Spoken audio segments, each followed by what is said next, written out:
ఒక కరివేపాకు రెప్ప వేసేసుకోవాలి. మొత్తం బాగా ఫ్రై చేసుకోవాలి.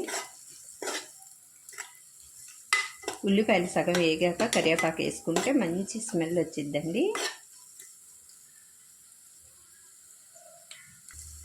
ఇందులోనికి తరిగి పెట్టుకున్న ఆనపకాయ ముక్కలు వేసేసుకోవాలి.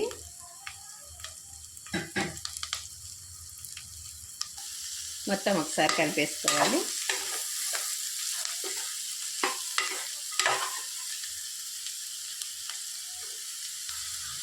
రుచికి సరిపడా ఉప్పు వేసేసుకోవాలి.